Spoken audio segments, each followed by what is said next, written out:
Jusqu'à 1h, la nuit est à vous sur Europe 1, à vous de la colorer, de la pimenter au gré de vos désirs, de vos émotions, de vos états d'âme.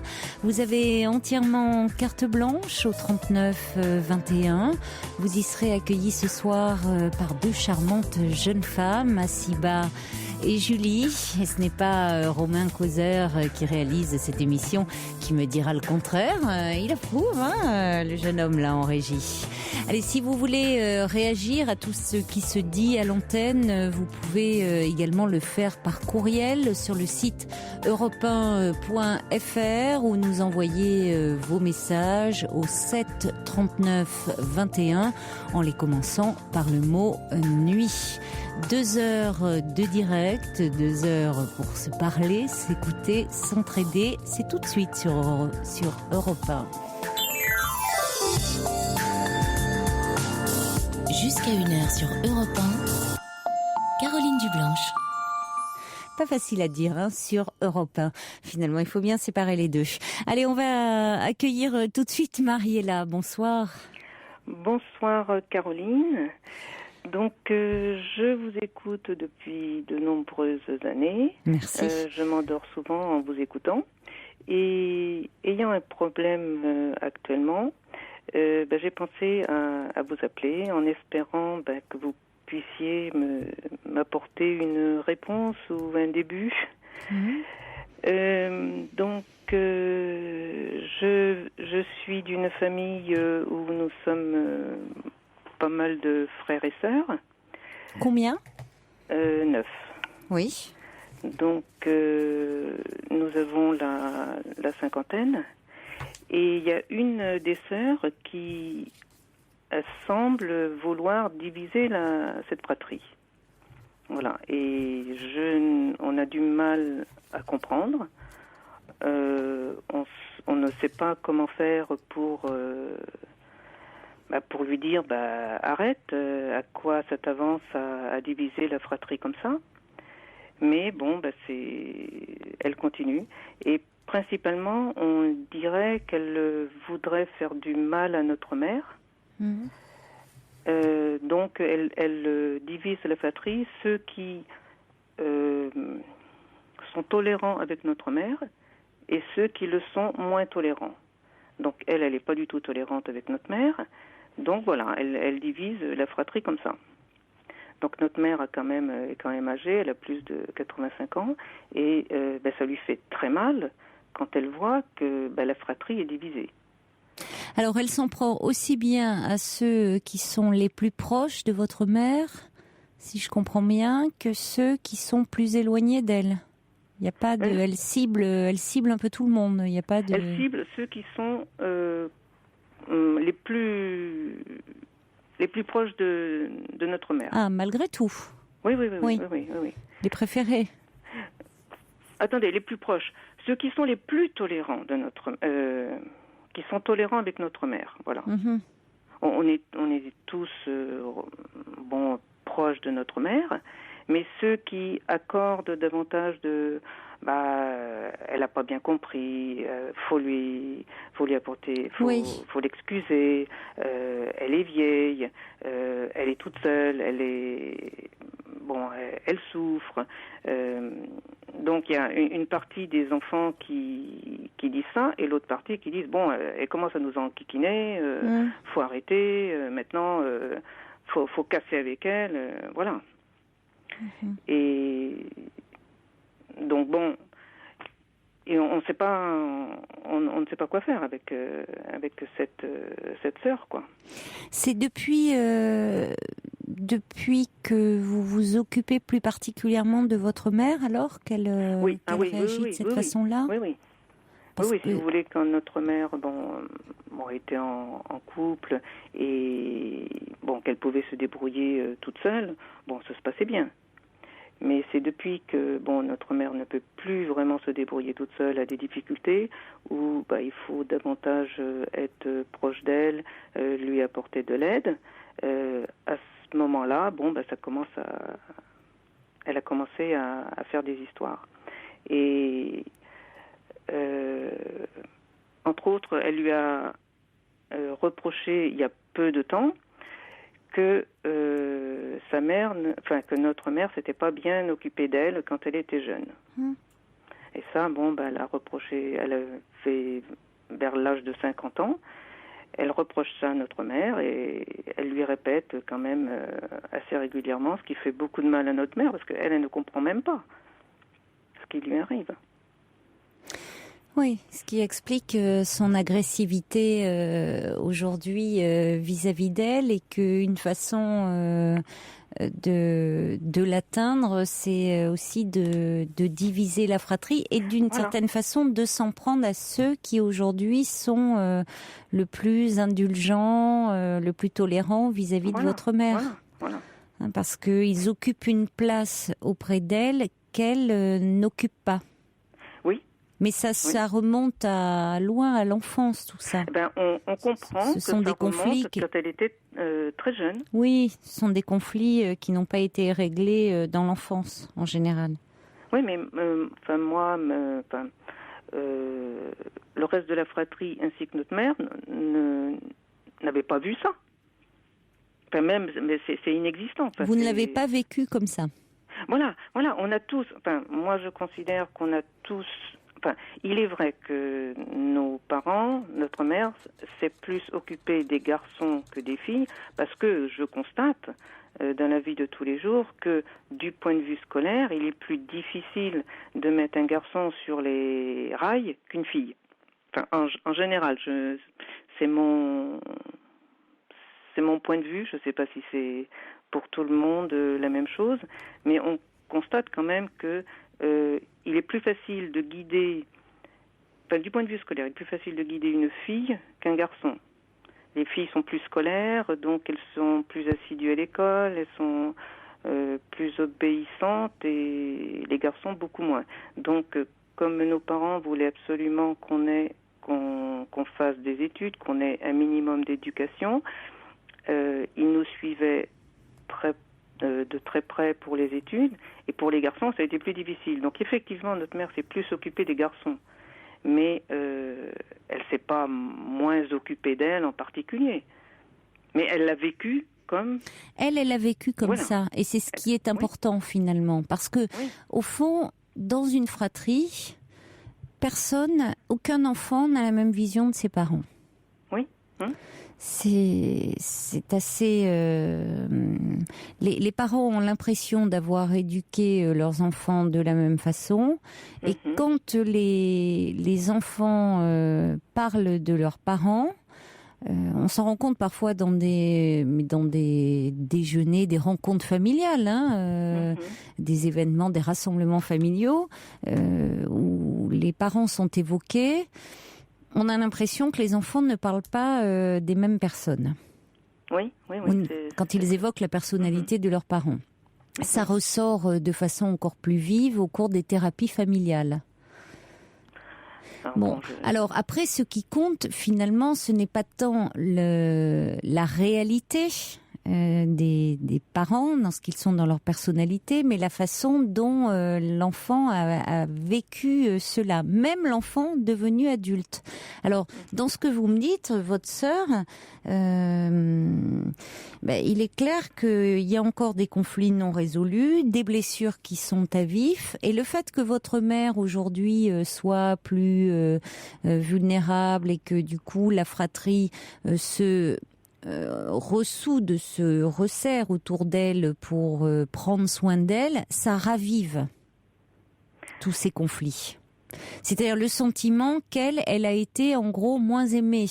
Je vais aller un peu vite. Oui, c'est ce qu'elle croit. Oui, c'est comme ça qu'elle l'a ressenti. Oui, c'est comme ça qu'elle le vit. C'est de cette façon-là qu'elle le vit. Donc elle est en rivalité avec certains d'entre vous. Oui. Et elle est dans une demande encore d'enfant vis-à-vis de votre mère. Et votre mère, elle ne voit pas l'âge réel de votre mère, qui a 88 ans, mais elle s'adresse à elle encore comme l'enfant qui attend de la reconnaissance, de l'amour et de l'affection. Alors certes, ça pose problème, parce que... il est clair que il serait mieux bien qu'elle parvienne un peu à faire la paix avec elle et avec elle-même aussi, votre sœur. Oui, mais comment lui dire? Parce que je lui ai envoyé un message pour lui dire, qu'est-ce que tu as? Est-ce qu'il y a un problème? Je ne comprends pas ton attitude. Bon, elle ne m'a pas répondu, bien sûr. Mais c'est compliqué. C'est compliqué parce que, en tout cas, c'est pas en étant, c'est pas en étant. Déjà, vous avez tendu une main en lui disant qu'est-ce qui se passe. Bon, elle ne vous répond pas. Alors pourquoi?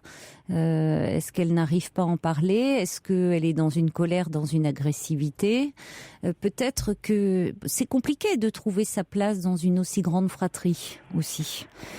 Oui, je reconnais. Apparemment, vous dites, nous sommes 9, tous les autres, ça va bien, il y a qu'elle qui pose problème. Il y en a un autre qui a des reproches aussi, mais enfin, c'est moins violent. Ça se manifeste. Lui, il s'éloigne. Voilà.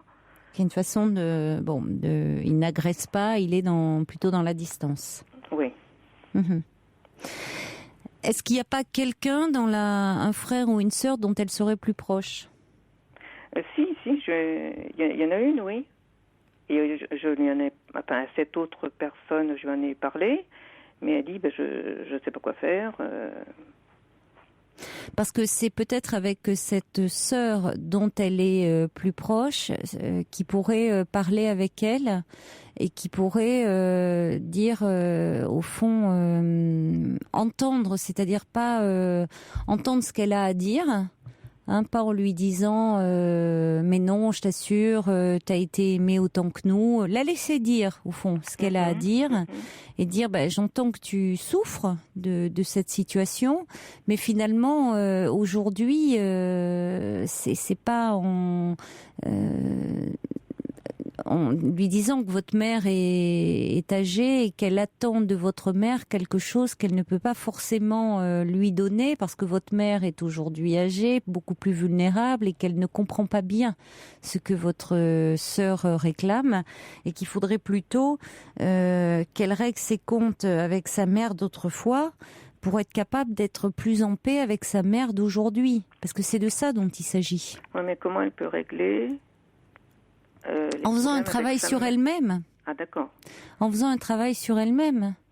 C'est-à-dire qu'elle essaie de régler ses conflits de l'enfance avec sa mère d'aujourd'hui. Mais sa mère d'aujourd'hui qui est très âgée, qui est beaucoup plus vulnérable, qui est un peu presque dans des rapports un peu inversés, où c'est vous aujourd'hui qui en prenez soin.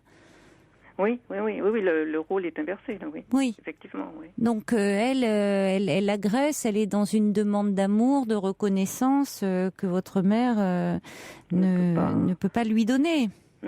Voyez, où elle va se replier.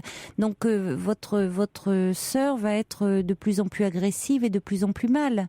Donc, peut-être justement, celle de vos sœurs qui est la plus proche d'elle pourrait dire, moi j'entends bien que tu es mal et que tu souffres, mais tu demandes quelque chose que tu ne peux pas obtenir et qui te rend encore plus malheureuse. Donc ça serait bien que tu te fasses aider et que tu en parles de cette blessure que tu as en toi. Parce qu'après tout, ce qui compte, c'est ce que tu ressens et que tu ailles parler de tout ça. C'est-à-dire qu'on prenne en compte que oui, ce qui compte, c'est ce qu'elle ressent. Plutôt que de lui dire non, c'est pas vrai. Tu as été autant aimée que nous. Oui, moi c'est ce que je crois qu'elle devrait faire. Mais bon, pour lui dire et pour qu'elle l'entende. C'est-à-dire qu'il vaut mieux que ça soit que ça vienne de quelqu'un qui est proche. Oui. Oui. Parce que je pensais en parler aussi à son mari, qui souvent essaie de la calmer. Je n'ose pas. Pourquoi? Parce que c'est peut-être pas venant d'une autre personne, je ne sais pas s'il l'accepterait. Vous croyez que je peux tenter? Vous êtes proche de votre beau-frère? Oui, je peux discuter avec lui, oui. Pourquoi pas? Oui. Oui, s'il vous sent bienveillante, et pourquoi pas? Ouais, après tout, on peut faire alliance à plusieurs personnes. Hein. C'est-à-dire qu'elle entende que c'est pas ce qui compte, c'est son ressenti à elle. C'est parce que ça risque de la rendre d'autant plus agressive, de la renvoyer en disant mais ce que tu dis c'est pas la vérité, c'est pas la réalité. Oui, parce qu'elle ne veut pas l'entendre, de toute façon. Mais c'est normal, et après tout, elle a raison, parce que elle l'a ressenti comme ça. Elle est dans une blessure, encore à vif, visiblement. Et elle est d'autant plus en demande qu'elle sent votre mère vieillir et peut-être à un moment se dire un jour ma mère ne sera plus là et j'aurai pas, je vais être dans ce manque qui restera inassouvi. Donc, il serait mieux, effectivement, qu'elle fasse un travail sur elle du vivant de votre mère. D'accord, oui. Ben, je vais essayer par son mari de... Oui, ce qui n'empêche pas que vous parliez à votre sœur aussi, hein, celle qui est proche d'elle. Oui. Après tout... Non, parce que ça devient insupportable, quoi, ces histoires.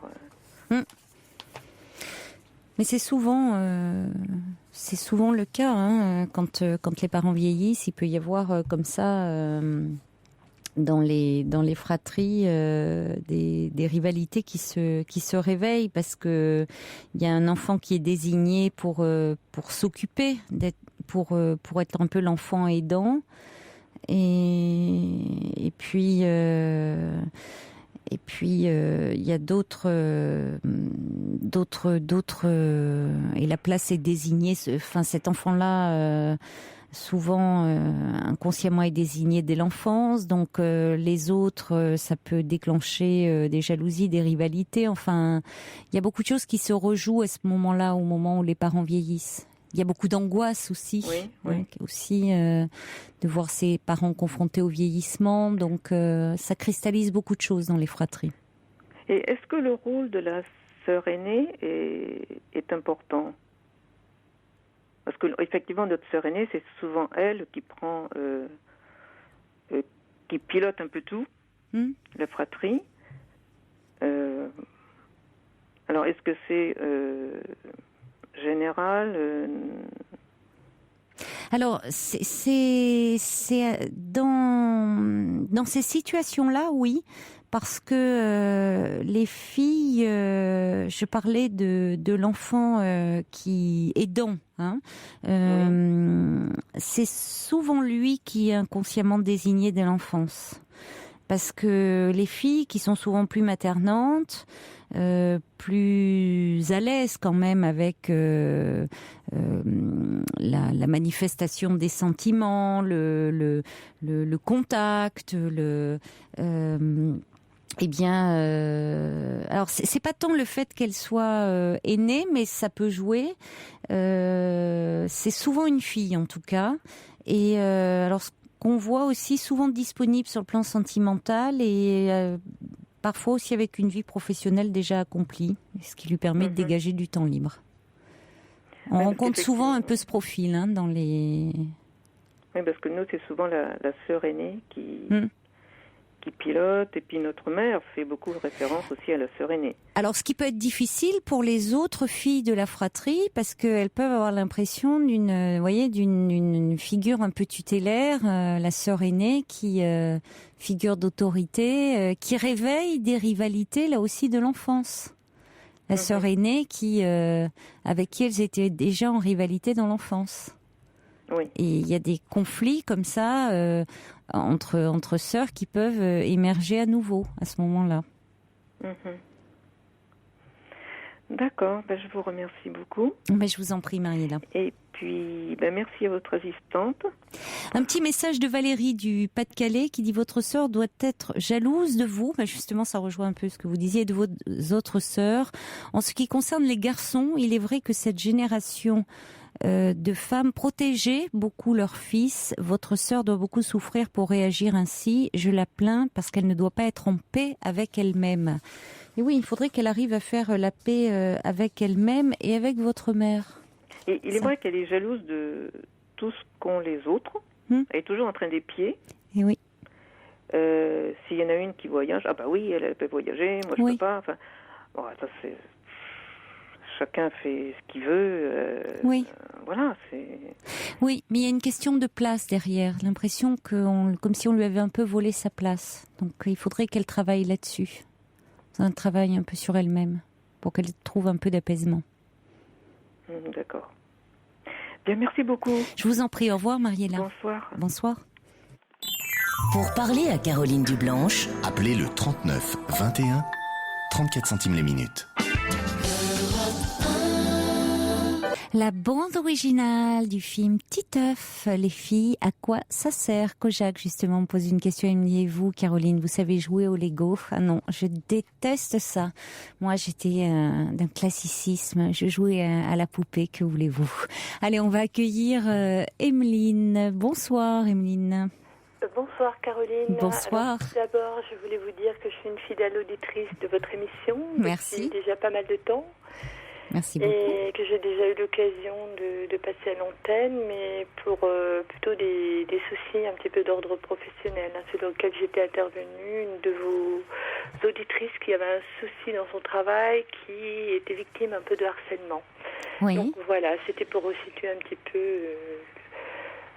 le contexte historique un petit peu de mon écoute. En fait, moi, je vous appelle Caroline ce soir parce que j'ai un souci en ce moment dans ma relation amoureuse. Que je vous explique un petit peu. Je suis donc actuellement depuis à peu près 6 mois avec un homme que j'ai retrouvé au hasard d'une soirée qui était organisée par un groupe de presse dans ma ville.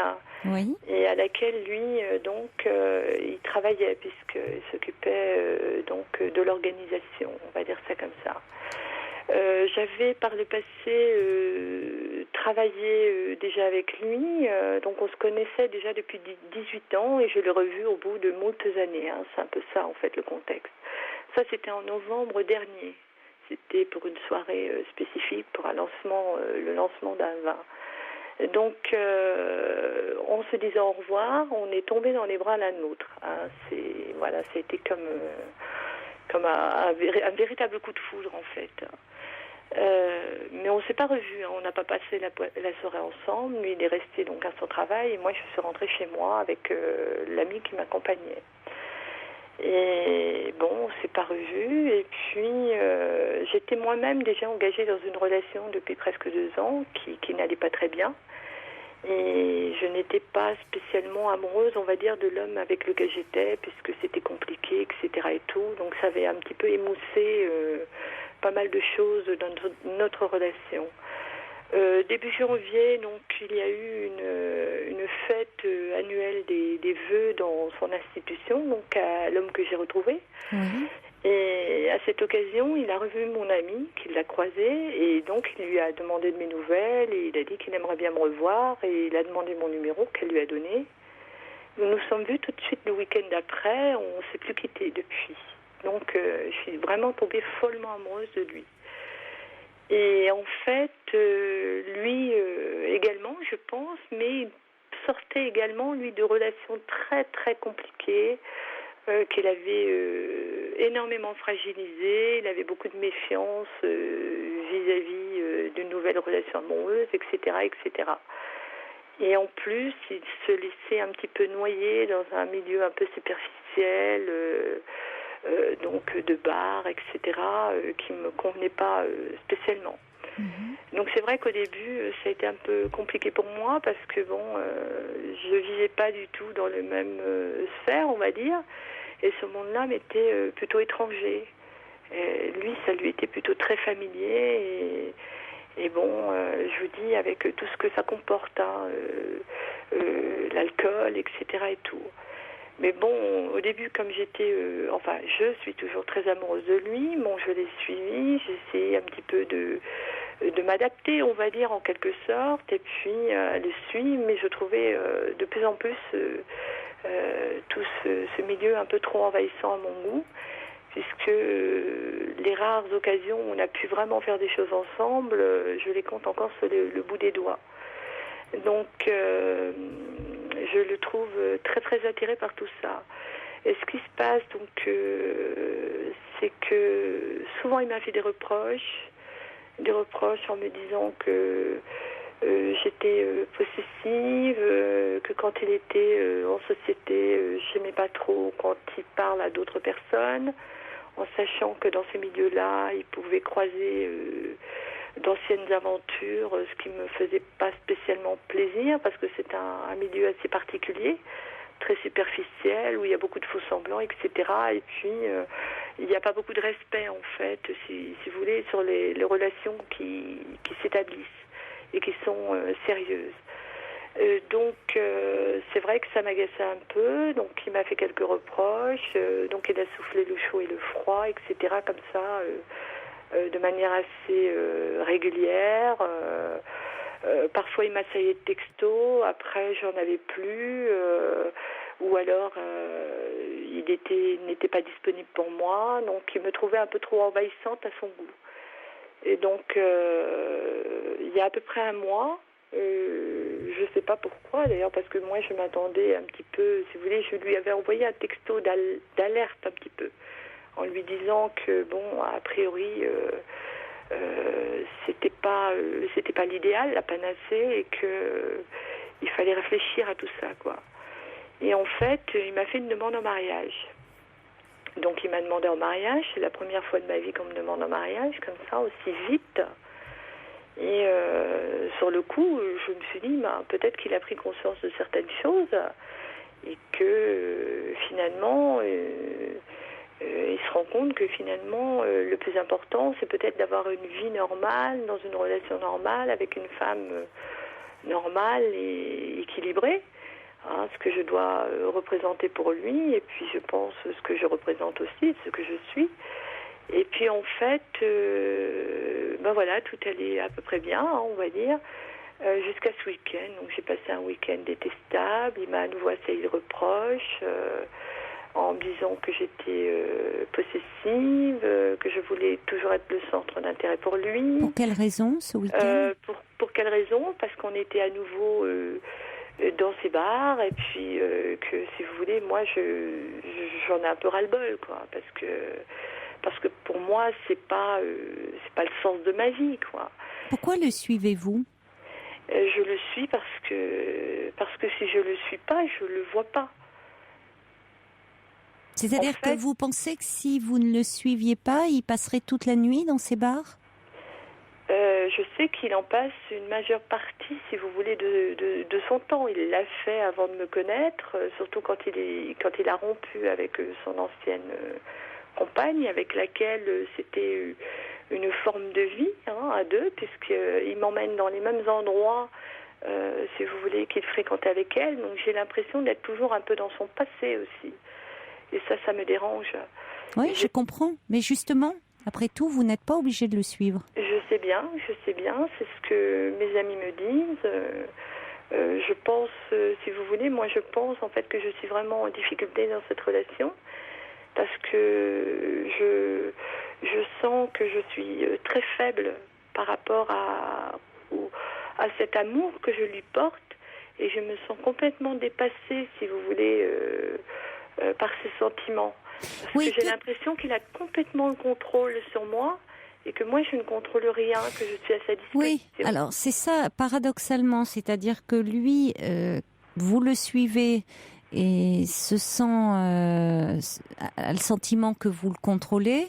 Hein, il vous trouve à ce moment-là trop possessive et vous dites qu'il a le contrôle sur vous, comme si vous ne pouviez plus dire non, et que au fond, quand il sort, il fallait que vous soyez avec lui. Qu'est-ce qui se passerait? Que craignez-vous si vous n'étiez pas avec lui?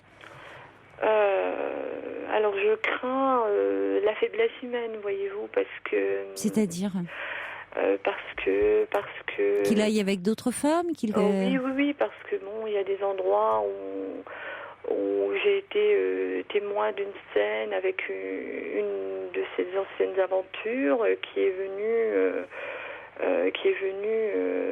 spontanément lui proposer un verre, de passer un moment avec elle à sa table alors que nous étions ensemble. Oui, mais si vous devez être toujours à ses côtés pour qu'il ne se passe rien, ça ne va pas non plus. Non, ça ne va pas, je sais bien, j'en suis tout à fait consciente. Et c'est il faudrait que vous vous fassiez davantage confiance. Cet homme a apparemment besoin de séduire, oui. d'être rassuré sur lui-même. Oui, c'est pas anodin qu'il aille dans ces lieux-là où il a besoin un peu de briller, de monopoliser l'espace.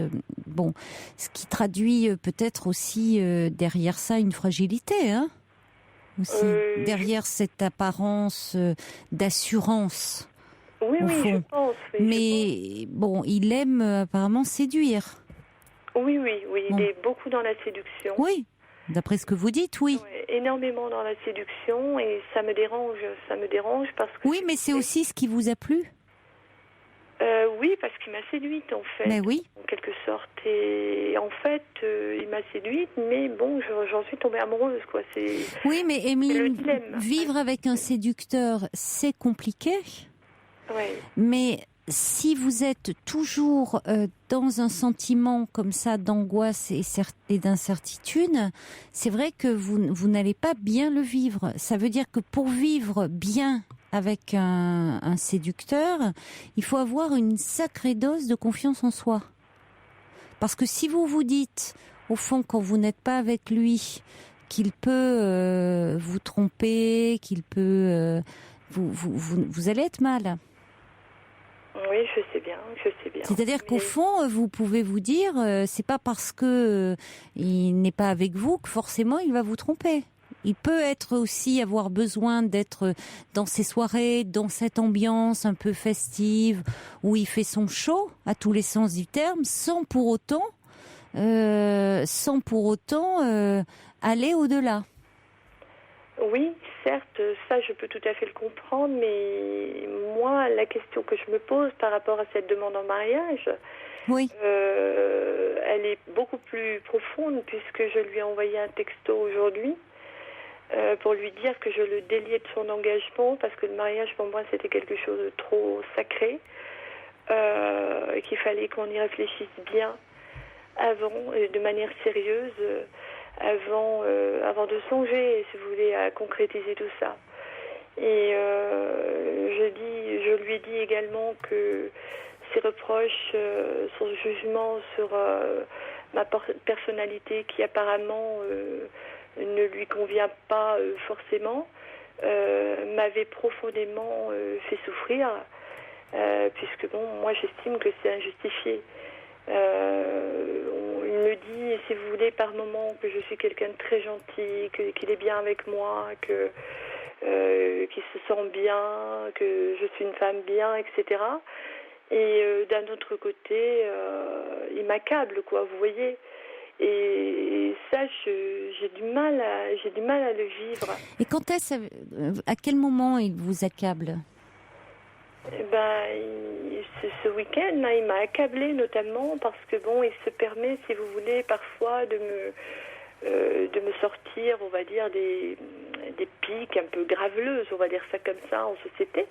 Ça me dérange parce que moi, je considère ça comme un manque de respect vis-à-vis de moi. Peut-être que je suis un peu trop... Qu'est-ce que vous voulez dire quand vous entendez comme ça devant les autres il s'en prend à vous des choses par rapport à notre sexualité qui sont un peu étalées comme ça et qui me dérangent, quoi. Où il parle de votre sexualité devant les autres. Oui, même si on tourne la boutade, ça me dérange, quoi. Oui, mais ça, vous avez raison, il n'a pas à le faire. Non, et ça, il n'a pas à le faire sans, enfin, à moins que ça soit, j'allais dire, sans votre consentement. C'est-à-dire, si vous étiez d'accord et que ça soit dans une forme, que ça soit un jeu entre vous et que vous étiez d'accord, à ce moment-là, vous pouvez être dans une forme d'exhibitionnisme, mais vous seriez d'accord. Mais alors que vous n'êtes pas d'accord, c'est violent.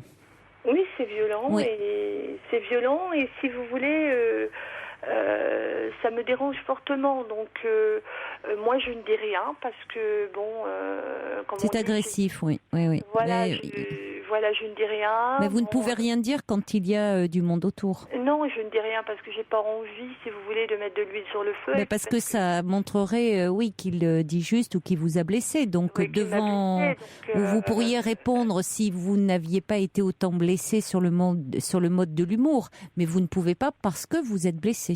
Oui, alors c'est vrai que parfois, je suis forcément un peu sur la défensive et après, il me taxe d'agressivité, quoi. Parce qu'il vous agresse. Oui, sans doute vrai, mais parce que j'essaye un petit peu de me protéger aussi, vous voyez.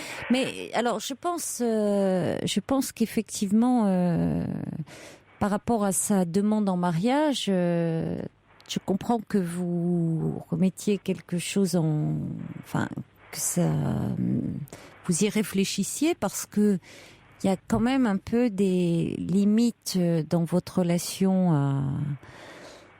à poser sur le fait que vous avez besoin de vous sentir respecté. C'est-à-dire que pourquoi lui est dans cette provocation vis-à-vis de vous, ou est-ce que c'est sous l'effet de l'alcool qu'il tombe dans la plaisanterie comme ça graveleuse? Est-ce qu'il a conscience de ce qu'il dit? Est-ce que finalement dans la relation il va continuer à aller en étant avec vous ces sorties comme ça continuelles à mener, on va le dire, une vie de célibataire même si vous êtes ensemble? Parce que c'est ça aussi un peu la question qui se pose. Donc, est-ce que vous allez vous sentir obligé, entre guillemets, de devoir le suivre pour être avec lui, parce que sinon vous craignez qu'il se passe des choses? Donc, c'est tout ça, parce que certes, vous pourriez dire rien ne vous oblige à le suivre, mais ça veut dire aussi que finalement, qu'est-ce que vous allez partager? C'est ça aussi. Exactement. Qu'est-ce que vous pouvez partager? C'est la question d'ailleurs de Brigitte qui dit avez-vous des terrains d'entente, d'autres possibilités de sortie? Qu'est-ce que vous pouvez partager d'autre avec cet homme? Oui, on a des points communs, mais si vous voulez, on se rejoint sur certaines choses. On est descendu dernièrement dans le Luberon, on a passé un super week-end. Donc ça s'est très bien passé, on était que tous les deux, donc on s'est retrouvés, on a fait des choses, il y était des endroits qu'il ne connaissait pas, que je ne connaissais pas. Bon, c'était une relation, c'était des moments un peu magiques, quoi, si vous voulez.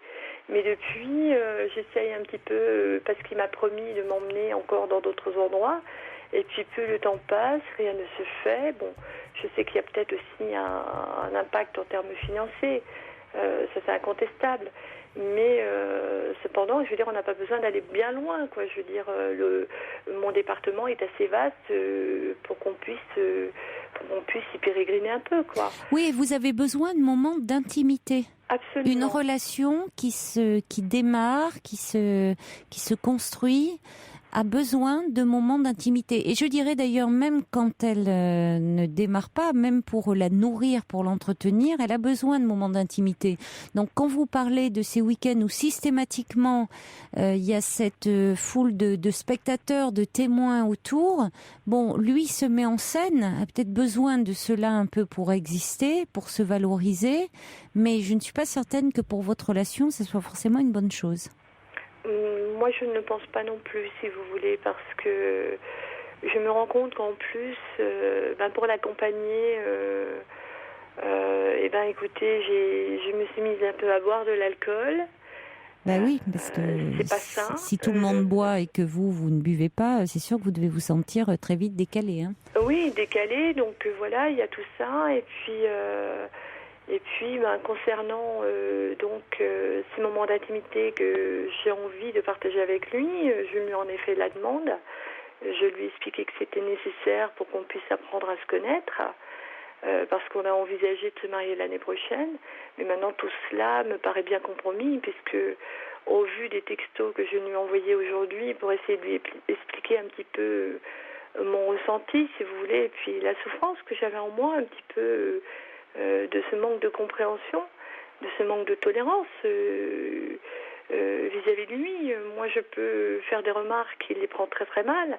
En revanche, lui, il se les permet et je dois les accepter. Et je suis pas d'accord, quoi. Et ça me taraude, ça me rend malade. Et non, donc, mais vous avez raison de ne pas tout accepter. Voilà. C'est-à-dire qu'il y a des choses, vous ne devez pas tout accepter. Maintenant, je pense que après tout, s'il veut aller certains soirs dans ces bars et tout, laissez-le aller. Et peut-être que là aussi, vous testerez à un moment que veut-il vraiment cet homme. Continuez cette vie-là. Il va être un peu face à lui-même et face à un choix. Ça ne veut pas dire qu'il doit tout arrêter. S'il a envie de temps en temps d'être dans ce côté, voir des amis, sortir, pourquoi pas. Mais je veux dire, il peut pas non plus tout avoir. Donc, si vous êtes là, vous ne lui donnez pas la possibilité de choisir. Vous l'accompagnez dans ses sorties. Il a un peu tout. Donc, vous n'êtes pas obligé, vous n'avez pas, vous, à le suivre si à un moment vous êtes mal dans ce rythme-là. Donc, il vaut mieux ne pas le suivre et ça l'amènera aussi à réfléchir à ce qu'il veut vraiment. Ça, j'y ai pensé depuis déjà quelques jours,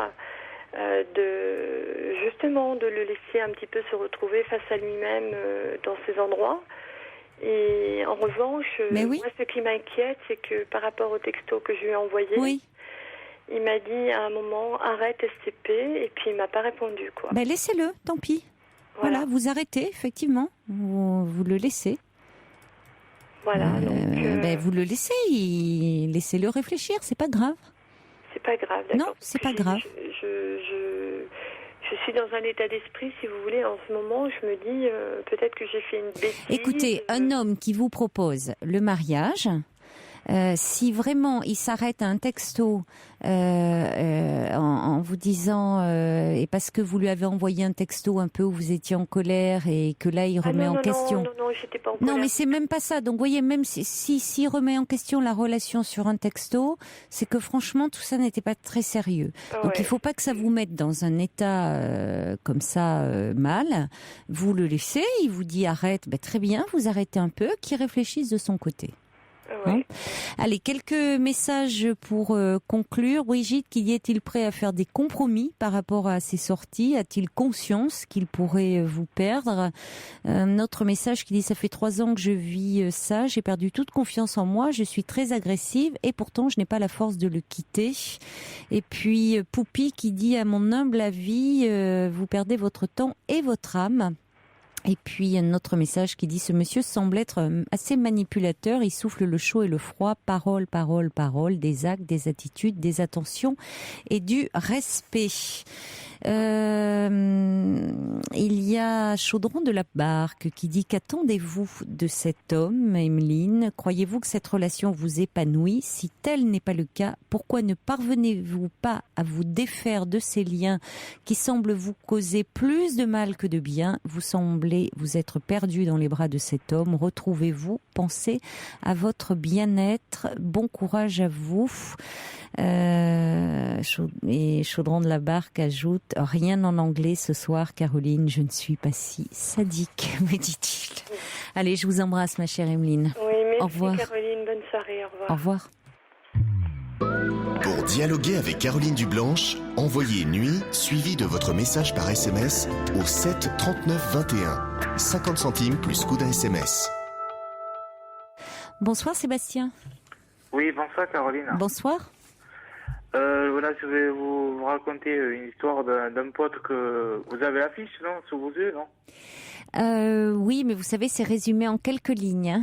Oui, non, mais c'est pas grave. Bravo pour votre émission. Merci. Tous les jours. Voilà, j'ai rencontré un copain, on était à l'école ensemble, je l'ai contacté en 2008 et après il m'a contacté en samedi dimanche par là,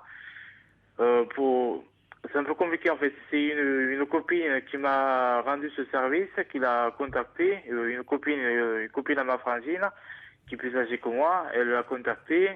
Au rendez-vous, c'est pas elle qui est allée au rendez-vous, c'est moi qui est allé au rendez-vous. Et il m'a vu, il m'a reconnu et il m'a dit: est-ce que c'est toi qui m'as appelé? Mais je dis: non, c'est pas moi. Et après, il m'a proposé me payer à boire, tout ça. Me dit, écoute, une autre fois, parce que moi, il faut que je rentre. Après, on a discuté au bord de la route, et bon, après, il m'a proposé, donne-moi ton numéro de téléphone. Mon numéro de portable, je l'ai pas donné. Alors bon, qu'est-ce que vous me conseillez, de le donner ou de pas de le donner? Ben, ça dépend. Mais que voulez-vous cet homme, vous souhaitez, c'est pour une rencontre Mais c'est plus une rencontre, mais bon, il est père de famille, bon, Oui, et je pense qu'il est attiré envers moi, je pense oui, qu'il est... oui, oui, j'avais bien compris. Mais au départ, c'était un jeu, c'était la copine de votre, Oui, c'est une de copine votre à ma sœur. frangine, une copine à ma frangine qui est plus âgée, il dit, écoute... Et pourquoi c'est vous qui êtes allé au rendez-vous? Parce qu'il peut... Ouais, non, mais c'est... Bon, enfin, c'est comme ça. Bon, donc vous allez au rendez-vous. Ouais, après il s'est garé vers le collège, là, l'ancien collège là où j'étais avant, lui aussi. Et après, bon, j'arrive vers 10 minutes. Bon, moi, je pédale en vélo, tout ça. Après, il me dit, est-ce que c'est toi qui m'as appelé? Il me dit, ah, non, c'est pas moi. Mais il m'a pas posé des questions. Il m'a pas dit, ah, ben tiens, je peux vous dire le prénom de la personne? Non, non, non, non, non. On n'a pas besoin de son prénom, ça changera rien. Hein. D'accord. Ouais. Mais bon, de toute façon, elle m'a pas... Mais bon, cet homme cherche une relation sexuelle, c'est ça? Ouais, je pense, ouais. Oui. Ouais. Et vous, qu'est-ce que vous recherchez? Aussi, également. Ouais, bon, c'est Aussi. vrai qu'il me plaît. C'est vrai que, Il bon, vous plaît. le problème, il est père de famille, alors c'est un peu gênant aussi. Alors, ouais, c'est ça, ça risque de briser un ménage aussi. C'est ça que... Alors, moi, j'en ai parlé à mes parents, j'ai dit, bon, celui que j'ai contacté, alors, il me plaît, tout ça. Alors, ils veulent pas que je sois gay, parce qu'en fait, ils disent que les gens qui vivent entre mecs ou entre femmes, c'est des gens qui sont pas normaux, en fait. Alors, bon... Si vous voulez, c'est plus son problème à vous que le vôtre, parce que effectivement, vous, si j'ai bien compris, vous êtes libre. Lui, lui vous dit d'emblée qu'il est père de famille. Ah oui, il est père de famille, oui. Lui, il est père de famille. Bon. Donc il est bisexuel, voilà, il cherche une rencontre. Maintenant, là où je vous mets en garde quand même, Sébastien, c'est que si vous cherchez une relation sexuelle, vous n'allez pas vers le plus simple, parce que après tout, cet homme, vous ne savez pas ce qui peut se passer. Au départ, ça peut être juste une relation comme ça sexuelle, mais après, vous pouvez avoir envie de le revoir. Or, cet homme a une vie de famille. Il a été très clair avec vous, donc il ne va pas être très disponible. Il va vous falloir vous allez être. C'est lui qui fixera tous les rendez-vous. Lui, il a une vie, hein. Oui, non, mais donc, soit, excusez-moi de vous couper, soit il peut quitter sa copine et dire, écoute, j'ai décidé de vivre avec un mec. Vous plaisantez, mais là, vous rêvez, Sébastien. Là, je crois que vous rêvez complètement, quoi. Vous imaginez, il répond comme ça à un numéro, il vous rencontre au bord d'une route, il est prêt à échanger son numéro, avoir une relation sexuelle avec vous, il vous connaît même pas et vous pensez que comme ça... Non, mais il me connaît depuis longtemps parce qu'on a été à l'école ensemble depuis un moment. Alors... Ah oui, bon, je n'avais pas cette donnée. Mais enfin, vous pensez qu'il va quitter sa copine comme ça pour vous? Je crois que vous rêvez, hein. C'est quelqu'un qui assume pas bien, à mon avis, ce qu'il est, sa vie. Et je crois que vous, il vous plaît, d'après ce que je comprends. Vous craquez pas mal sur lui. Vous en attendez beaucoup. Vous espérez beaucoup de lui. Vous espérez finalement, ça va au-delà d'une relation sexuelle et que effectivement, il change sa vie pour vous. Et c'est là que je pense que vous faites fausse route. Et que lui, il aimerait bien peut-être avoir une petite aventure avec vous, mais que ça bouleverse pas trop sa vie. Ah, mais ça c'est clair, ouais. Donc vous avez à mon avis beaucoup plus à perdre que cet homme dans l'histoire. Parce que lui, vous êtes libre et vous assumez ce que vous êtes. Lui, il n'assume pas vraiment. Parce que lui, il a sa copine à côté. Oui, mais bon, il a eu deux gamines aussi en même temps. Et voilà. C'est ça. Donc, Donc Sébastien, vous allez, si vous y allez, vous allez d'avance dans une histoire compliquée.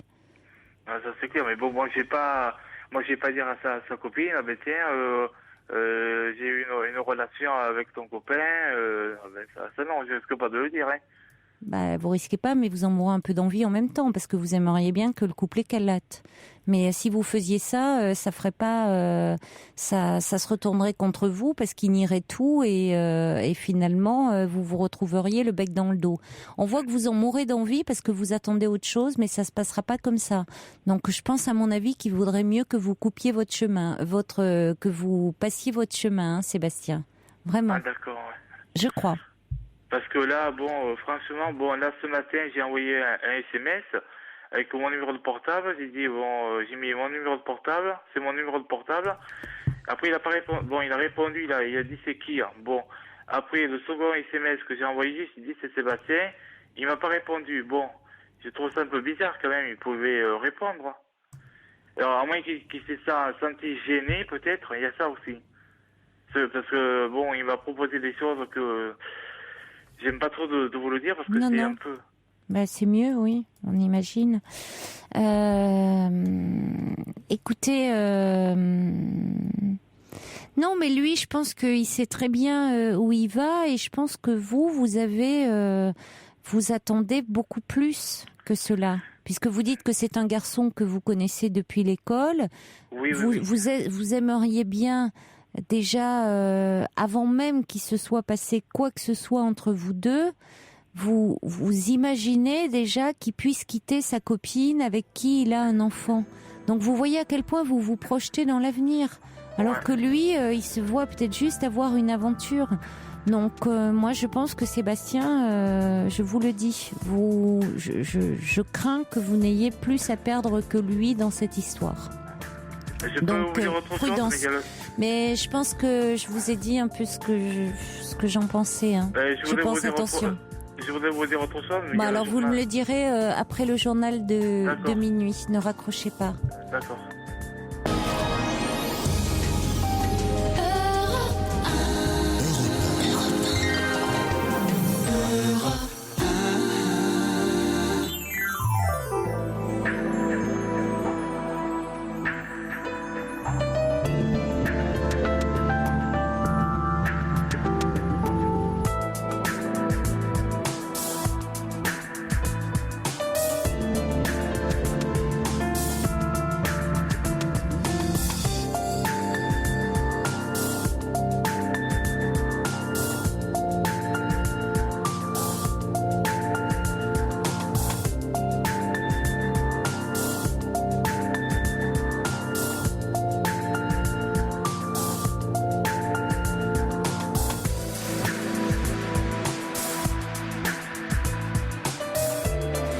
La nuit continue sur Europe 1 avec vos témoignages au 39 21 et toutes vos réflexions par SMS au 7 39 21 en commençant vos messages par le mot nuit. Des messages qui arrivent pour Emeline qui s'interrogeait sur sa relation avec un homme qui sortait beaucoup et qui l'avait demandé en mariage il y a un mois.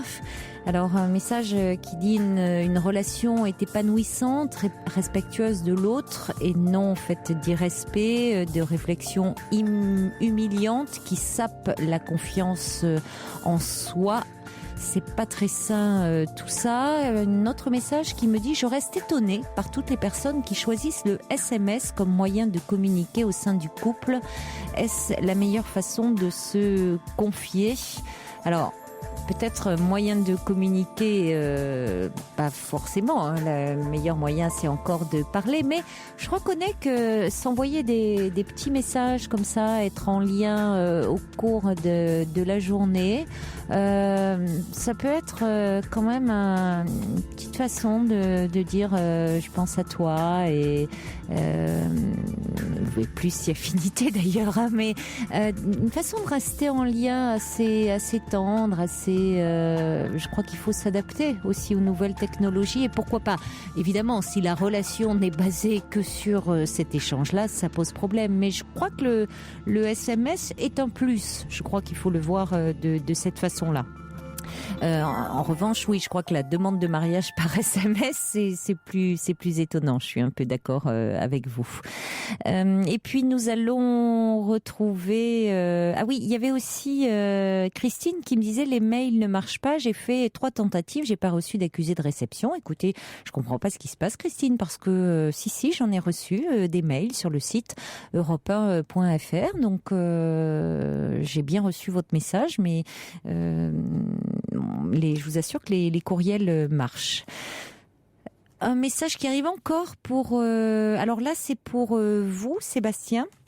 Quelqu'un me dit « J'ai eu des relations avec des hommes mariés pour les sensations et le plaisir qu'elles procurent et je dois dire qu'elles ne mènent à rien. Fuyez. » Sébastien, donc vous vouliez me poser une question. Je précise donc vous aviez...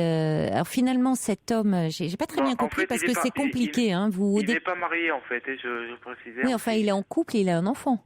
Oui. C'est quand même un peu tout comme, hein. Mais bon, le problème, voilà. je crois qu'il n'est pas la vérité parce qu'il est pas clair parce que le problème. Non, ça je suis d'accord, mais bon.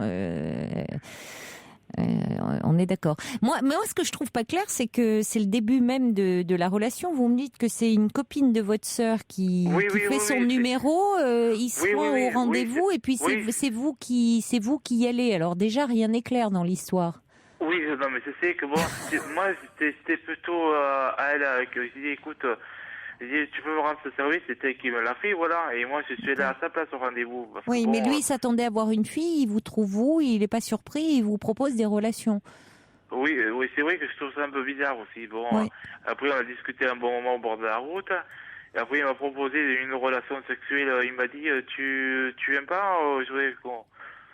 Comme ça, il aurait été prêt à avoir une relation avec vous, dans la foulée. Lui, il était prêt aussi. Moi, j'étais prêt aussi. Il était chaud, hein.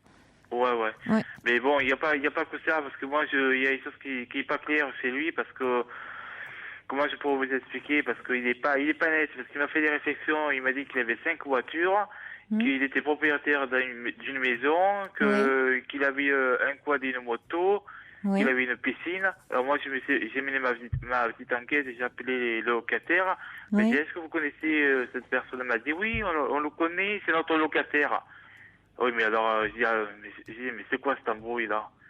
J'ai dit, mais il est pas net, là, hein. Oui, il a cherché à se mettre en valeur un peu. Parce que là, moi, ce que je vais faire... 5 voitures, ça fait beaucoup. À moins s'il a un garage automobile, je sais pas. Je sais pas, parce que bon, il m'a dit qu'il travaillait dans la sécurité, qu'il était gardé du corps du président de la République, mais bon, est-ce que tout ça est bien vrai? Je ne sais pas. Non, mais c'est vrai. Garde du corps du président de Nicolas Sarkozy? Ouais, mais bon, est-ce que ça c'est vrai, ça? Écoutez,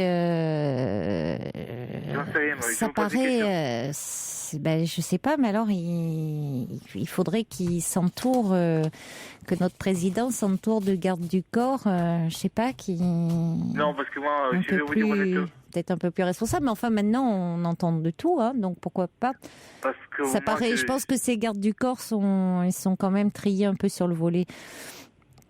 Parce que lui, moi je pense qu'il vous raconte un peu n'importe quoi, mais de toute façon, le problème, c'est pas tant ça, Sébastien, c'est que bon, qu'est-ce que vous, bon, il vous plaît beaucoup, ça c'est une chose, on l'entend, mais bon, alors oui, vous pouvez avoir une relation sexuelle avec lui, mais on voit bien que si c'était le fait même que vous meniez une enquête, ça veut dire que vous attendez autre chose de lui.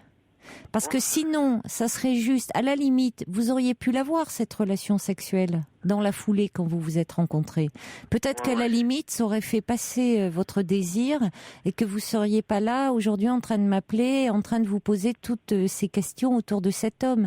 Le fait même que vous vous posiez ces questions, ça montre à quel point vous êtes dans un désir, vous attendez des choses, alors que au fond, lui, il a une vie, il vous raconte des histoires, il se raconte des histoires, et que, à mon avis, vous allez au-devant d'histoires très compliquées.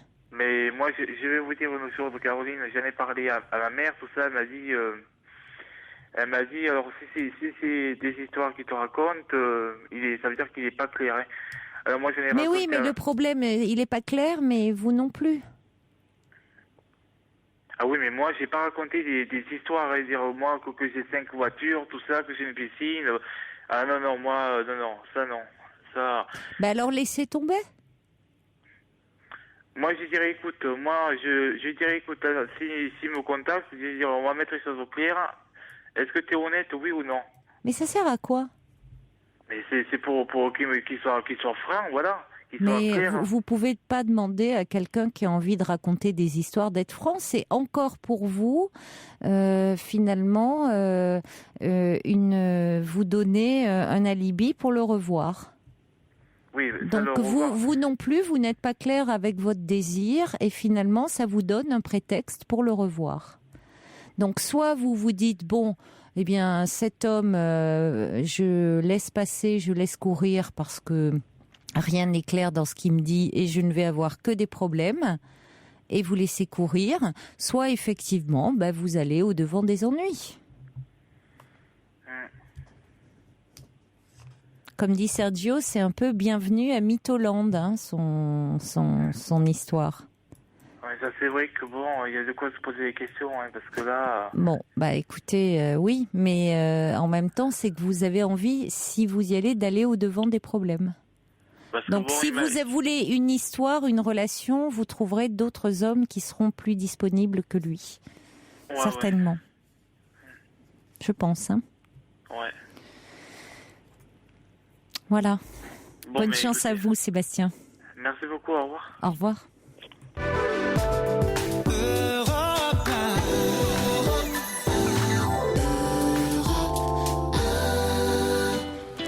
Jusqu'à 1h sur Europe 1, Caroline Dublanche. C'est la sous Crazy Vibes. Bonsoir Myrène. Bonsoir Caroline. Bonsoir. Je vous présente mes excuses, mais je suis en train de faire une crise de tétanie. Oh, là en ce moment? Oui, en ce moment. Donc ça fait une petite demi-heure que j'attends au téléphone. Et ah, écoutez, et dans ces cas-là, qu'est-ce que vous faites en cas de crise de tétanie? Vous voulez qu'on vous reprenne? Bon, vous voulez peut-être qu'on vous laisse tranquille. On va vous rappeler quand vous serez un petit peu mieux. On va vous laisser faire ce que vous faites tranquillement dans ces cas-là. C'est un petit peu de stress, d'anxiété. Un petit peu de... Oui, c'est un peu de stress. Vous badigeonnez un peu d'eau, vous vous allongez. On va vous laisser un petit peu... Ça va passer. De toute façon, c'est rien de grave, hein, la tétanie, mais c'est un petit peu d'anxiété. Donc, c'est en fait l'appel... comment dire, c'est le fait de... J'ai des crampes incroyables. C'est le fait d'appeler, en fait, oui. C'est le fait un peu de... Oui, un petit peu, ça a déclenché un peu d'anxiété. Oui, ça fait à peine 2 minutes. Oui. Il faut peut-être, c'est ça, vous allonger un petit peu. Dans ces cas-là, qu'est-ce qui vous soulage? De l'eau fraîche sur le visage. Oui. Et une détente. J'essaye, en fait, je suis dans mon lit, je suis en train de me détendre, mais j'ai des crampes partout, dans les jambes, dans les...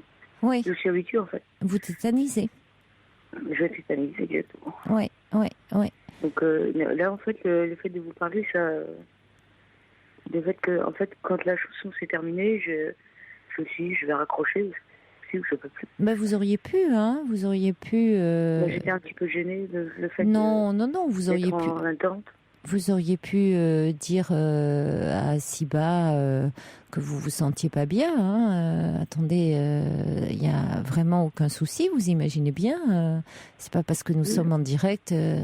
Là, c'est une crise de tétanie. Ce n'est pas grave, mais vous imaginez, vous pouvez avoir un malaise. Vous pouvez attendre. Oui, vous allez. C'est ce qui se passe en ce moment. C'est que j'ai un problème respiratoire, mais j'ai pris. Je me suis aspergée d'eau, en fait. Donc là, ça va un petit peu mieux. Alors, qu'est-ce qu'on fait ? Vous voulez je vous laisse un peu. Je prends quelqu'un et puis on voit comment on fait. Je vous laisse un peu vous reposer, vous asperger d'eau, vous détendre et puis comment ?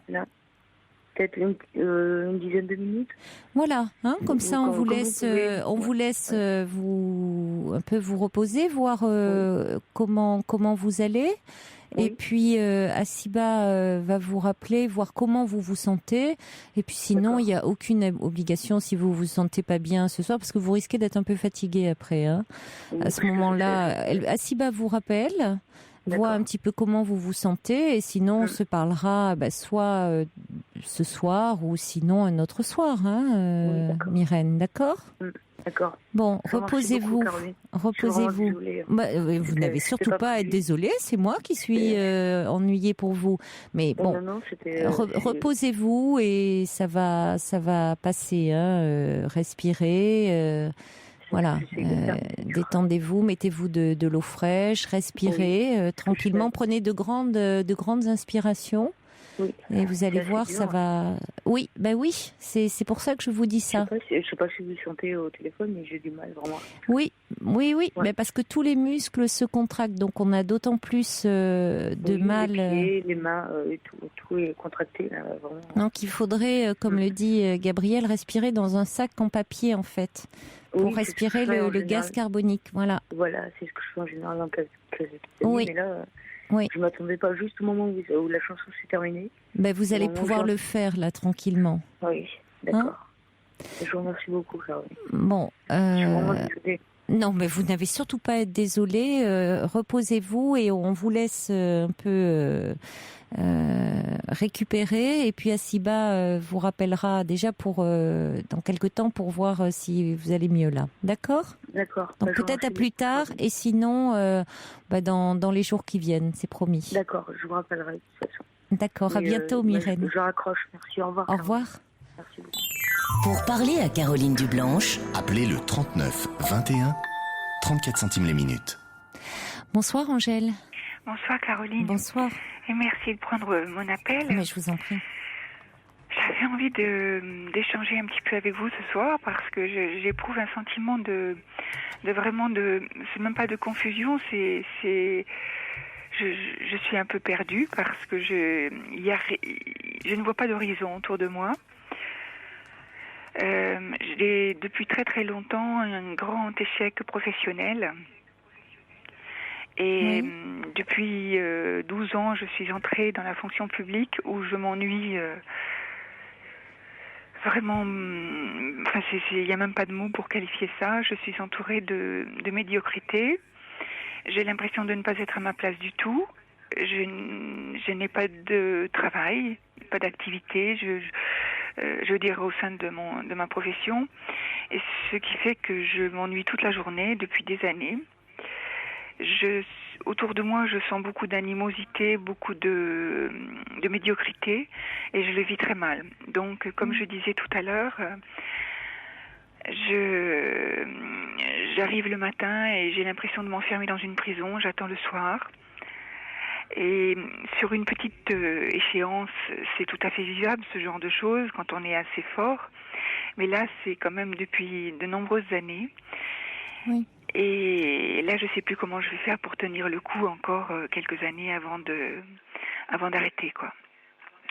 Et là, je pense que je vais craquer parce que je vois pas d'horizon, je vois rien, il n'y a pas de solution pour moi. Alors je me suis dit, je vais parler avec Caroline. Peut-être qu'il y a des gens qui ont traversé la même chose et qui ont réussi à rebondir, peut-être. Et j'éprouve un grand sentiment de culpabilité parce que c'est malgré tout ma faute si je n'ai pas réussi professionnellement. Et puis en même temps... Pourquoi dites-vous ça ? Parce que c'est pas la faute de quelqu'un d'autre, c'est la mienne, effectivement. Mais qu'est-ce qui vous fait dire que vous n'avez pas réussi ? Je n'ai pas réussi parce que je ne suis pas bien, je ne suis pas à ma place. J'aurais mérité beaucoup mieux. J'ai quelques amis qui me disent que je suis pleine de qualités et je le sais aussi. Ça, j'ai beaucoup de valeur, je m'intéresse à beaucoup de choses. J'avais un potentiel en moi et j'ai tout gâché, mais j'ai pas tout gâché dans la mesure où je n'avais pas fait d'études. Donc effectivement, c'est difficile maintenant de pouvoir rebondir. Hein. Quel âge avez-vous ? 55 ans. Donc vous savez, avec la conjoncture actuelle, il ne faut pas rêver, quoi. Alors je crois que je ne peux pas. Mais quand vous dites que vous n'avez pas de travail, que voulez-vous dire par là ? Il n'y a pas d'activité du tout. Dans la fonction publique, à l'heure actuelle, Mais dans quel domaine êtes-vous ? Dans la fonction publique, je ne peux pas vous dire précisément où je travaille, mais c'est vraiment c'est un gouffre. C'est un gouffre et on ne peut pas en sortir, quoi. Il n'y a pas de... Personne ne vous écoute. Et puis actuellement, dans toute la fonction... Non, mais ça veut dire que pas de travail, c'est-à-dire que vous arrivez, vous n'avez pas de travail à faire, vous passez des journées sans travail ? Tout à fait. Oui, mais là, n'importe qui déprimerait. Ah ben oui, tout à fait, mais c'est que je ne suis pas la seule. Et c'est pour ça que la solution n'est pas facile à résoudre, parce que si j'étais la seule, on dirait elle va changer, elle va faire autre chose. Mais c'est là que vous avez un bureau et vous n'avez pas d'activité. Voilà, alors je m'occupe. Depuis 12 ans ?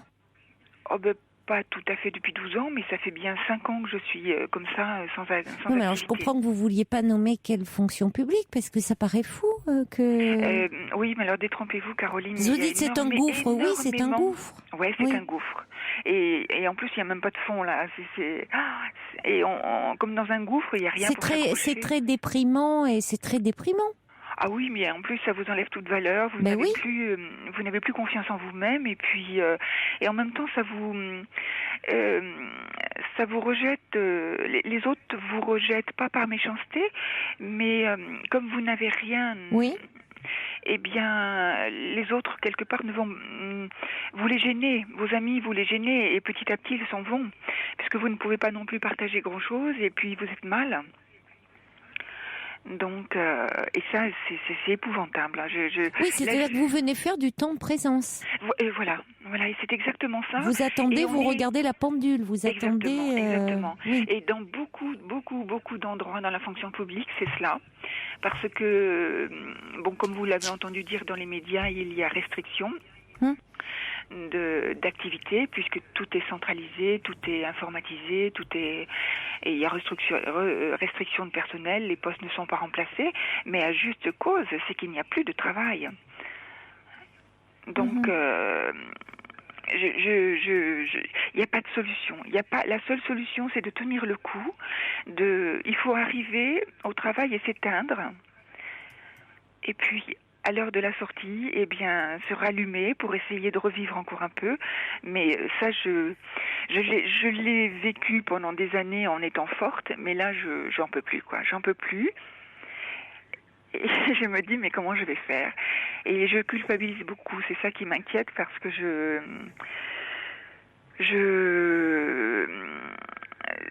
comment dire, je me fais des reproches déjà d'une part, mais... Oui, alors pourquoi ces reproches alors que, comme vous le dites, c'est lié à des circonstances qui sont extérieures à vous. Oui, bien sûr. Vous n'avez pas démérité, vous n'avez pas failli, c'est qu'il n'y a pas de travail. Vous voyez, c'est pas parce que on vous a mis au placard, ce ne sont pas vos compétences qui sont en cause. Oui, mais Caroline, si quelque part ce sont mes compétences, parce que je suis entrée dans cette activité parce que j'étais déjà au chômage à cette période-là et je suis entrée dans cette activité alors que ça ne me plaisait pas. C'était uniquement pour avoir de quoi vivre, c'est tout. Donc déjà, je suis dévalorisée à mes propres yeux et puis je sais que je méritais autre chose de toute manière. Alors ça, c'est quand on avance dans l'âge, on n'a plus, parce que quand on est plus jeune, on a de l'espoir, mais quand on a 55 ans, on n'a plus l'espoir de rebondir professionnellement, hein. Pas de nos jours en tout cas. Mhm. Et ça, je n'arrive plus à le gérer là. Ce soir, bon. Oui, c'est très douloureux pour vous de dire que au fond vous aviez un potentiel voilà, et que vous n'avez pas pu l'exprimer, vous en servir, ce sentiment d'échec de n'avoir pas réussi. C'est ça, c'est ce qui est douloureux. C'est là, c'est pas seulement lié selon vous à des circonstances extérieures, mais vous-même vous vous rendez responsable de cela. C'est une sorte de bilan que vous faites. Parce que ça vous pèse, parce qu'aujourd'hui, cette situation est très douloureuse. Ah oui, et puis c'est lancinant, quoi. C'est pas un truc passager. Mais parce que, cela dit, Angèle, n'importe qui dans cette situation, au bout d'un moment, c'est horriblement déprimant, ce que vous vivez. Oui, parce qu'on étouffe. Ah ben, il y a de quoi. Ah bah oui, je suis contente que vous partagiez mon sentiment parce que c'est vraiment épouvantable. Je sais qu'il y a des souffrances bien pires sur Terre. Non, il y a de quoi parce que c'est vrai que finalement vous avez un sentiment de... c'est finalement vous êtes là, vous occupez une place qui n'en est pas une et les autres vous savent. Et donc, savent et vous êtes tenu à l'écart. C'est une mise à l'écart. Hein, non, mais je ne suis pas non plus la seule dans cette heureusement. structure. Je ne suis pas la seule et on sait que c'est un passage, une transition qui va durer peut-être une dizaine d'années avant que tout ce secteur de la fonction publique se rétablisse. Mais non seulement c'est inintéressant, et ça je le savais avant d'y entrer, mais en même temps, c'est épouvantable comme ambiance parce que ce qui m'entoure ne m'intéresse pas. Les gens sont d'une médiocrité, d'une mesquinerie, c'est triste, quoi. Et donc déjà d'une part, de par ma vision des choses, ma façon d'être, déjà effectivement, je m'écarte ou on m'écarte, hein, c'est un petit peu réciproque. Mais je ne trouve pas d'atome crochu vers qui que ce soit. Alors, bon, je m'isole physiquement, ça c'est vrai, mais je n'ai pas été mise à l'écart plus que la moyenne des gens qui travaillent dans ce genre de secteur. Seulement, certaines personnes s'en accommodent très bien, alors que moi, j'étais déjà pas très heureuse d'y entrer. Oui, alors, ça joue beaucoup. Qu'est-ce que vous auriez aimé faire ?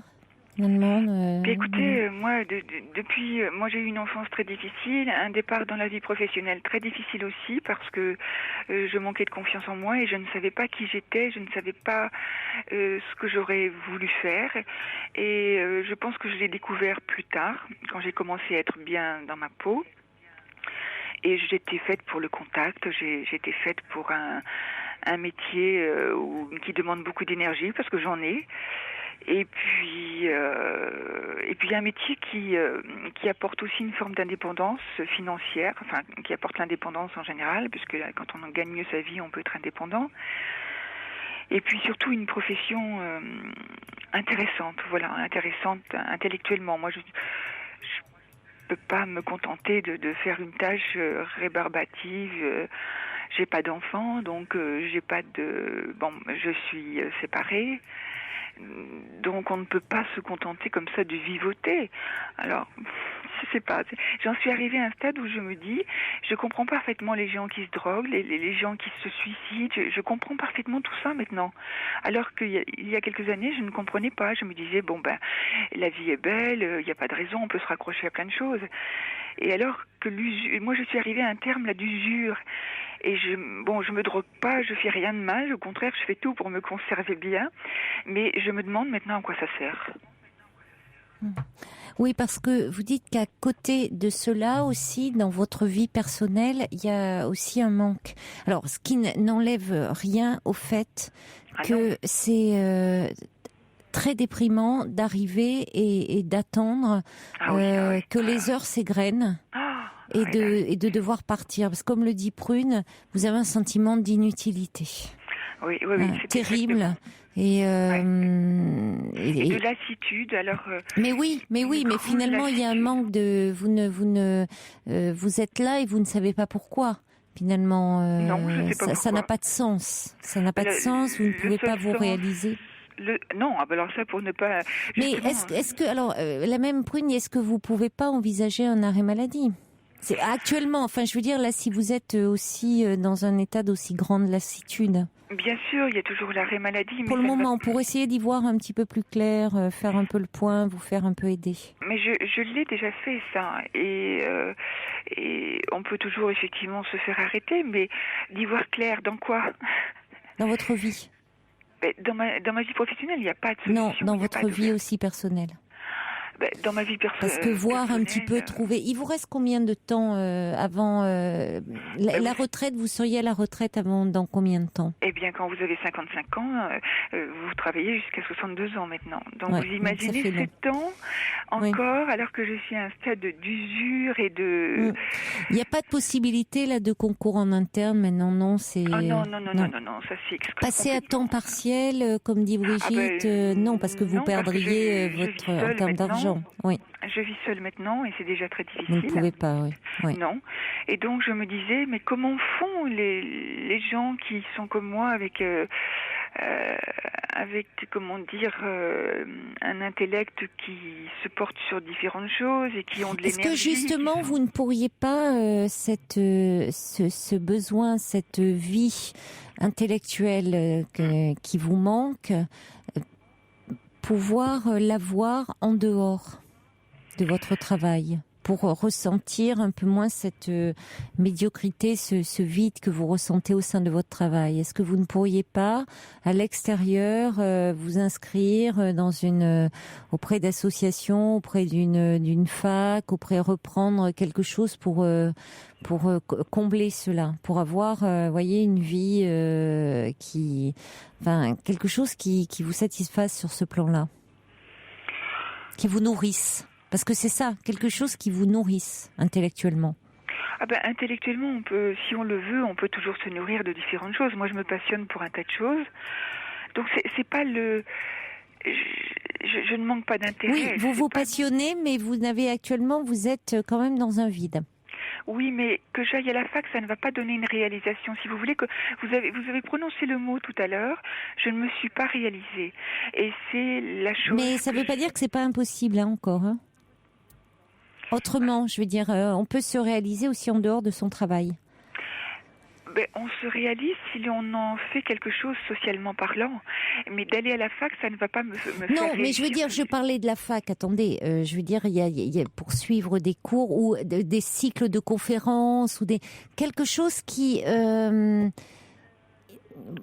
vous nourrisse. Il y a, voilà, dans une vie intellectuelle, une vie culturelle, une vie que vous ne soyez pas dans un vide, que vous disiez bon, oui. C'est pas professionnellement, j'en attends rien, mais ça m'apporte, c'est un travail alimentaire, c'est comme ça. Mais à l'extérieur, j'ai une vie où je peux, je me nourris autrement. Sachant qu'en plus, il peut se passer aussi des choses humainement dans votre vie. Il y a des réactions qui arrivent pour vous au 39-21. Je vous propose qu'on les accueille tout de suite. Bonsoir Bess. Oui, bonsoir. Bonsoir. Je suis à la retraite, mais j'ai travaillé dans la fonction publique. J'ai connu une période de la fonction publique où il y avait pléthore de personnel, c'est-à-dire que les équipes étaient doublées. On se trouvait quand même du travail. Je suis un peu étonnée du témoignage de cette personne que l'on entendait jusqu'à présent, parce que j'imagine qu'elle est ce qu'on appelle dans la fonction publique dans un placard, mais elle a des supérieurs hiérarchiques à différents niveaux, donc elle peut intervenir à ce niveau, demander une mutation, soit à l'intérieur de son établissement, soit à l'intérieur de sa région ou au niveau national. Ensuite, à l'intérieur même de la fonction publique, elle peut demander à avoir une activité syndicaliste, une activité au niveau du comité social, parce que le comité social des activités du personnel, il y a toujours du personnel qui est le bienvenu. Donc même à l'intérieur de son travail, elle peut trouver des solutions. Oui. Mais vous savez, Et je trouve que la proposition du congé de maladie, je trouve que la fonction publique a suffisamment abusé des congés de maladie. Ce n'est vraiment pas la solution. Oui, mais en même temps, quand quelqu'un est vraiment très mal, très dans un état de grande lassitude, dire que finalement, écoutez, madame, les congés de maladie doivent être réservés aux gens qui sont vraiment malades. Oui, ben quand quelqu'un dit que peut-être des idées suicidaires et quelqu'un qui peut évoquer, dire le suicide, pourquoi pas, la possibilité d'un congé maladie peut être une possibilité parce qu'il vaut mieux quelqu'un en congé maladie que quelqu'un dans un cercueil. Ah, mais je suis tout à fait d'accord. Si elle en est au stade du suicide, il faut qu'elle se fasse hospitaliser. Non, je ne suis pas au stade du suicide, non, bien entendu. Bon. Non, c'est bien ce que j'avais compris. Oui, mais enfin, on ne sait jamais. Mais moi, je préfère toujours la prudence parce qu'il peut toujours y avoir des risques dans ces situations-là. Et je ne dis pas, j'ai pas de toute façon, moi, je suis pas médecin, mais je dis dans ces cas-là que parfois, bien sûr, c'est pas le côté dire dégainer à chaque fois congé maladie, mais en même temps, il peut y avoir de la souffrance au travail. Et quand il y a de la souffrance au travail, parfois plutôt que de craquer complètement, il vaut mieux savoir s'arrêter un petit peu. Alors, ce que je voudrais dire à cette dame, c'est que je ne sais pas s'il y a longtemps que vous avez arrêté le travail dans la fonction publique, mais ça n'est plus du tout ce que c'était auparavant. Je suis en relation avec le personnel. Voilà. C'est-à-dire qu'il y a eu la mise en place d'une série de technologies. Et effectivement, il y a beaucoup de personnes de votre âge, de 55 ans, qui n'a pas pu, que l'on n'a pas formé de manière à ce qu'elle se raccroche au train de la nouvelle technologie. Ça, je suis d'accord avec vous. Non, mais moi, je suis parfaitement dans la nouvelle technologie. Justement, on était très contente de m'accueillir il y a 12 ans parce que, justement, j'étais dans la technologie alors que mes collègues qui étaient là depuis 30 ans, elles ne voulaient pas s'y mettre. Donc, on m'a accueilli à bras ouverts et on m'a fait faire le travail qui était en retard. Et puis une fois que le travail a été fait, et puis qu'il n'y a plus rien à faire maintenant, puisqu'on est en surnombre, eh bien là, je n'ai aucune gratification, et même à la rigueur, on cherche à se débarrasser de moi. Vous êtes titulaire ? Oui. Et ce que je peux vous dire, madame, c'est que j'ai même demandé un entretien avec le DRH. Et le DRH, eh bien, il avait bien d'autres choses à faire que de m'écouter, parce que nous sommes en pleine restructuration comme dans toutes les administrations, et que des petits cas comme le mien, ça ne l'intéresse pas, puisque de toute manière, il n'a rien à offrir à quelqu'un de mon niveau. Alors, en période de restructuration... il faut demander une mutation. Mais les mutations pour retrouver la même chose, madame, c'est partout pareil. C'est partout pareil. Si, je peux vous dire que si. Si vous avez de l'ancienneté, choisissez le poste que vous demandez. Vous avez cette possibilité. J'ai dit tout à l'heure que j'étais entrée il y a 12 ans dans un poste qui ne m'intéressait pas. Mais si j'ai demandé ce poste, c'est parce que je n'avais pas la possibilité de postuler à un poste mieux. Je ne suis pas gestionnaire, je ne peux pas demander un poste de gestionnaire, je ne suis pas médecin, je ne peux pas demander un poste de médecin, je ne suis pas directeur, je ne peux pas demander non plus un poste de directeur, je ne suis pas d'un niveau cadre. Donc on me cantonne, et vous le savez très bien que les petits postes de secrétariat, on en a pléthore. Et alors, en tout cas, merci pour. Il y a beaucoup de réactions qui arrivent, donc je vous remercie, Bess, pour votre témoignage. On va passer un petit peu de musique parce qu'on a aussi des disques à passer, et on va accueillir après Christine et Caroline. Donc restez avec nous, Angèle. Merci beaucoup. Pour dialoguer avec Caroline Dublanche, envoyez nuit suivi de votre message par SMS au 7 39 21. 50 centimes plus coût d'un SMS. U2, Where the Streets Have No Name. Des réactions nombreuses qui arrivent par courriel. Diane me dit « Je m'insurge contre cet a priori de la fonction publique ». Angèle est peut-être tombée dans un service peu épanouissant, mais elle peut demander de changer de service ou de muter d'ailleurs ailleurs. Moi, je suis à l'INSEP en production audiovisuelle. Je n'ai pas de diplôme, mais je vous assure que je me suis adaptée aux techniques de numérisation et j'ai évolué. Françoise dit, n'a-t-il pas été possible pour vous de suivre une formation pour une autre orientation professionnelle dans la fonction publique? Il est des domaines où il manque de bras, les hôpitaux, les écoles, la sécurité. Courage à vous. Oui, bien sûr, mais il n'y a pas... Vous avez beau demander des formations, on ne vous en offre pas. Moi, lorsque j'ai demandé un entretien avec mon DRH, il ne me l'a pas offert. Voilà. Et les gens qui ont plus de 55 ans, vous savez ce qu'on leur répond? Quand on exprime notre malaise, on nous dit « mais on ne vous retient pas ». Chaudron de la Barque dit, ne soyez pas si dur avec vous-même, vous n'êtes pas responsable de l'absence d'activité dans votre travail, puisque vous ne pouvez pas changer cela. Portez toute votre attention sur votre vie personnelle, votre bien-être ne doit pas forcément passer par votre travail. Prenez soin de vous, accordez-vous des plaisirs en dehors du travail, occupez votre temps libre au maximum. Bon courage à vous. Poupi dit, je comprends tout à fait votre auditrice, je suis plus jeune mais aussi déçue par mon activité professionnelle, j'ai fait de mauvais choix. Oui. Ce qui est dur, c'est que ma vie est très centrée autour du travail. Oui. Annie dit, dans la fonction publique, il existe des concours. Je l'ai fait personnellement. J'avais seulement un CAP. Dire qu'il n'y a pas de travail, je suis étonnée. Le personnel est plutôt surbooké.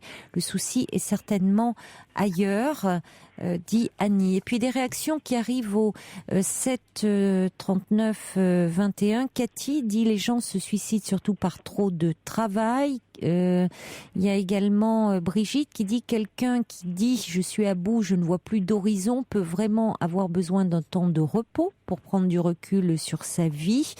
Notre message qui dit, attention aux généralités sur la fonction publique, s'il vous plaît, elle en prend assez pour son grade comme cela par les temps qui courent. Il y a la solitaire qui dit qu'il voudrait qu'on transmette son numéro, on va le faire. Également à peu près voilà les messages qui arrivaient pour vous, et je vous propose qu'on accueille tout de suite Christine. Bonsoir Christine. Bonsoir. Bonsoir. Bonsoir. J'étais en train de vous écouter en travaillant et ça m'a fait bondir ce que j'ai entendu. Il y a de quoi, ça je vous comprends. Écoutez, bon, comme vous n'avez rien dit sur l'endroit où vous travaillez, c'est un peu difficile d'avoir une idée un petit peu de ce qui se passe, oui. Mais toutes les dames là, qui ont téléphoné pour donner des conseils, j'aurais donné les mêmes, j'aurais aussi parlé des syndicats. Ça existe et ça soutient bien les gens. Et il ne faut pas hésiter à recourir à ça. Et ce que je ne comprends pas, c'est cet isolement. Parce que y a aussi normalement une forme de plaisir d'aller au travail, parce qu'on rencontre les copains, les copines. C'est étonnant. J'ai le même âge que la dame. Mmh. Je connais pas toute la fonction publique, loin de là. Moi, je suis professeur. Je connais des gens au ministère des Finances, pas mal.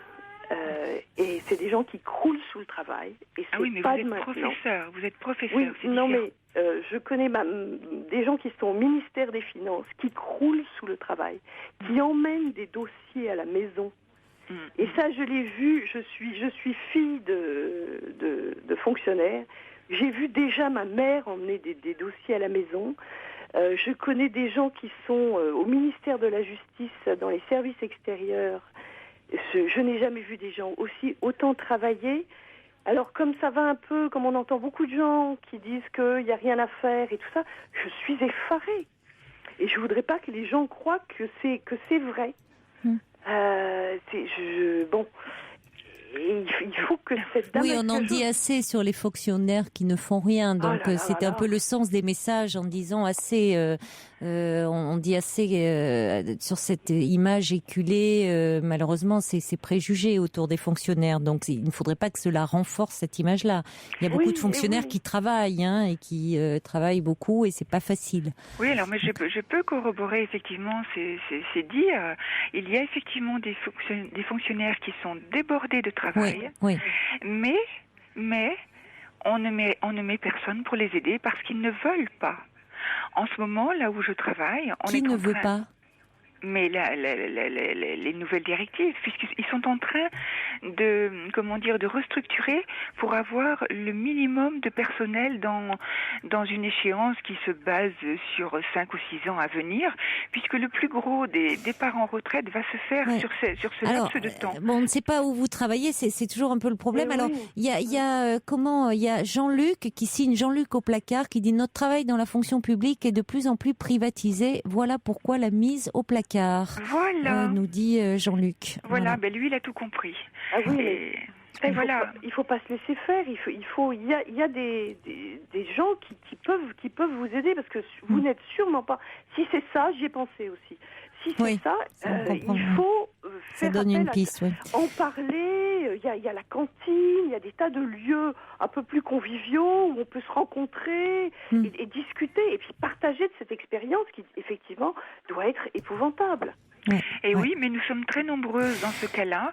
Et croyez bien que vos collègues ne vous défendent pas. Elles ont toutes peur, au contraire. Je comprends. Vous avez même peur de dire effectivement où vous travaillez. Je comprends. Merci beaucoup, Christine, de votre témoignage. Je voudrais qu'on accueille, il nous reste 2 minutes encore, Caroline. Bonsoir, Caroline. Oui, bonsoir, madame. Ça m'a parlé, ce témoignage. Effectivement, je voudrais parler surtout à la dame, mais pas de la fonction publique. Angèle, oui. Parce que tout le monde la connaît, quand même, on peut la défendre, mais et le problème, il y est quand même. Hein. Et précisons quand même, les fonctionnaires et les derniers sondages ont une plutôt bonne image auprès des Français, il faut dire ce qui est. Mais je vous laisse la parole quand même, Caroline, allez-y. D'accord. Et je voulais dire... tout en écoutant, vous avez dit beaucoup de choses et je renforcerai peut-être les choses que vous avez dites. D'un premier... Avant ça, je voudrais dire quelque chose que je ne veux pas oublier. Oui. J'étais dans le privé et dans ma boîte, une personne qui demandait un an sabbatique. Oui. Et on lui demandait même pas de faire une formation en vue de l'entreprise. Oui. Elle pouvait accéder à apprendre l'anglais pendant un an. Voilà. Alors, renseignez-vous peut-être. Et non, ils ne proposent rien du tout, je peux vous assurer, parce que les personnes, madame, de 55 ans, ils ne veulent pas les former, madame. Ils ne veulent pas les former. Écoutez-moi, c'est là qu'il faut vous accompagner dans les équipes syndicales. C'est pour vous aussi, les syndicales. Et après, je voulais vite dire que je connais, c'est mon problème. Moi, pour des raisons diverses, j'ai perdu mon travail. Il faut qu'on se quitte, malheureusement, Caroline, parce qu'on arrive à la fin de l'émission, mais hors antenne, on peut vous mettre en relation. On peut vous mettre. Il faut qu'on se quitte. Merci beaucoup, Angèle. Ne raccrochez pas, on a des numéros à vous communiquer. Merci à vous. Bon courage. Des nouvelles de Myrène qui va mieux. Voilà. Merci. Très belle nuit à vous. Faites de jolis rêves. Il est maintenant 1h sur Europe 1.